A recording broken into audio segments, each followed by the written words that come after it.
welcome back to my channel. I hope you enjoyed some of the summary clips that I had at the start. I had originally wanted this to be kind of a June reading wrap-up / reading vlog, but I had trouble with some of the clips I wanted to assemble, so this is turning into more of just a sit down at the end of the month and talk about all of the books I read in that month. I don't know if you hear the birds coming through this window, but I think I'm gonna have to go close the window because they're pretty loud. Alright, I'm back. It is definitely full-on summer mode over here, which is really lovely after so much cold weather. But anyway, I am here to talk about all of the books I read in June. It has been a pretty good reading month for me. I spent a good part of the month on vacation, so I've gotten a lot of good reading in, a lot of different kinds of books. So I don't want to make this intro too long, so let's just jump into what I've read. So the first book I finished this month was My Cousin Rachel by Daphne du Maurier. This is my second novel that I've read by her, and I have really enjoyed so far both of them. Her books are so cozy and atmospheric and have a bit of mystery to them. Just really fun reads. This one follows our main character, Philip. He's been raised by his older cousin, Ambrose, and Ambrose becomes ill and goes to the south of France and Italy to rest and get feeling better in the warm sunshine. And he stumbles across a woman, Rachel, and falls in love and gets married. And he starts writing home to Philip and telling him about his life, and Philip starts to become worried because Ambrose's letters seem a bit off. He seems a little bit strange, and eventually things just get worse for Ambrose, and Philip has to go there and finds out that his cousin has died. And he comes to meet Rachel. She comes back to England to live with him, and he's trying to figure out, is she responsible for Ambrose's death? Can he trust her? This is a lot of fun, and I really liked the ending of this book. It definitely made me feel uncertain about the characters and unsure of who is really to blame, who is the bad guy in the book.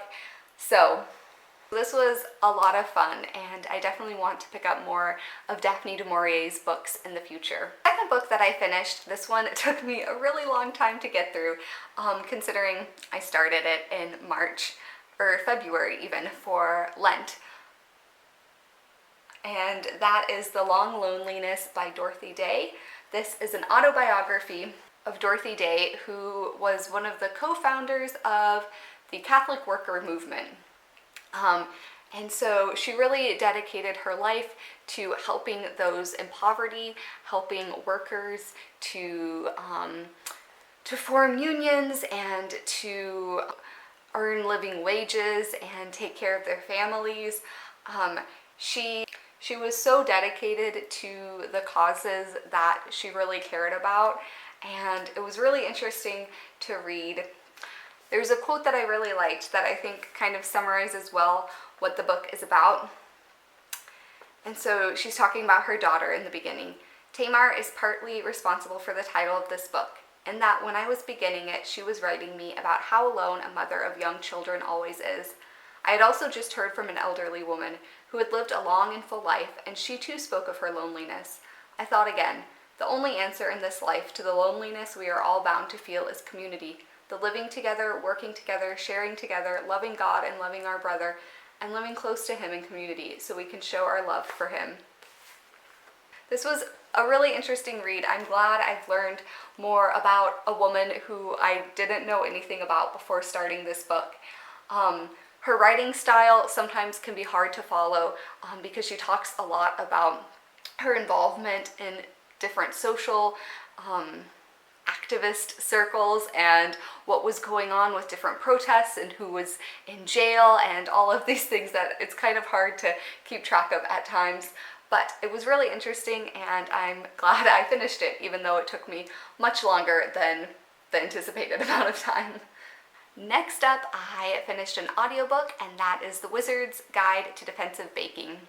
This is a lot of fun. This is a YA fantasy, and we follow our main character, Moira, who is a baker. and she lives with her aunt. She's an orphan, and she works in her aunt's bakery. And she has magical abilities when it comes to baking. So she can make bread and not burn in the oven. She can make dough rise quickly. She has all of these different magical abilities, and she's kind of known as a lesser wizard because there are some wizards who can do like really big magic, but she can just do bread. And one day she comes to work and she finds a dead body in the middle of the bakery, and she gets blamed for it at first. But eventually she comes to realize that someone is out to get wizards in their community, and she's kind of the only one who can get to the bottom of things and figure it out. This was a lot of fun. I loved all of the like really cozy baking moments in this. It did move a bit slow for me at certain times, but I'm really glad I finished it because it was a lot of fun. I also finished my first Rosamund Pilcher novel, and this was called something about the storm. Let me check.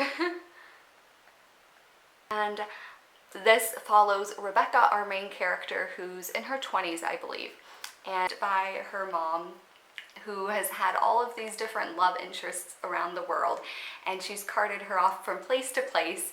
So she's had a very strange and very unfortunate childhood in that sense. But anyways, on her mother's deathbed, she tells Rebecca that she has her family still in Cornwall. They're still alive. They live in this old house. And so she sets off to go find them and to discover more about her past and her family's history. I really enjoyed the setting. The writing was really good and fast-paced, and I was really interested in the story. Unfortunately, this is a spoiler alert if you want to skip ahead, but unfortunately at the end there was a bit of a cousin romance situation that just felt really strange, really out of place, and I just didn't really enjoy that very much. But other than that, I really enjoyed the book.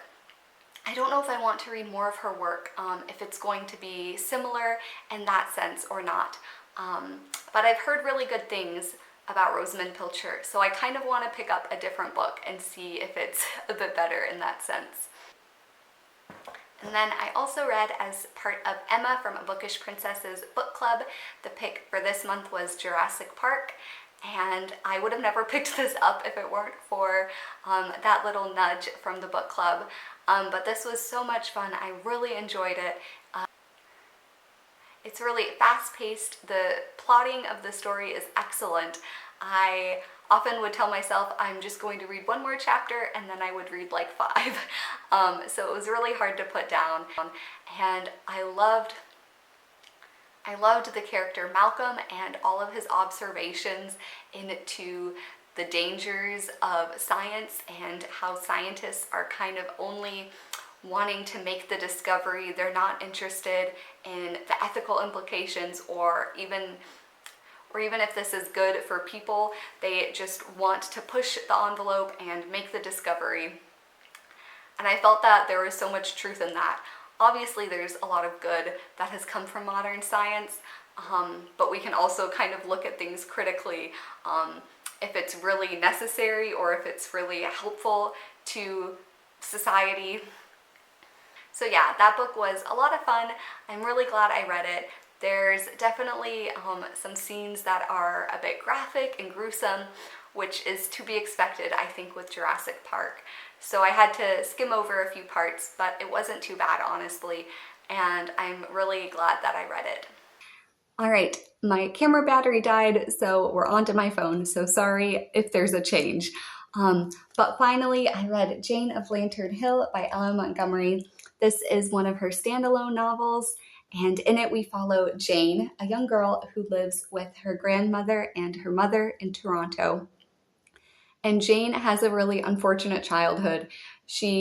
Her grandmother is quite mean to her, and she's just not happy at all in Toronto. And her mother kind of lacks the ability to really stand up for Jane, even though she loves her very much. But then one day, Jane's mother receives a letter from Jane's father, and he says that he wants Jane to come live with him over the summer on Prince Edward Island, and she agrees to let Jane go. And at first, Jane is very upset. She doesn't really know who her father is, and so she's not excited about the idea of being far from her mother and having to go all the way to Prince Edward Island and live with him. But then what unfolds is just such a beautiful relationship between Jane and her father, and she's really able to develop and figure out who she is. And the character growth of Jane is just so beautiful and so fun to read about. I'm definitely looking forward to reading more Ella Montgomery in the future.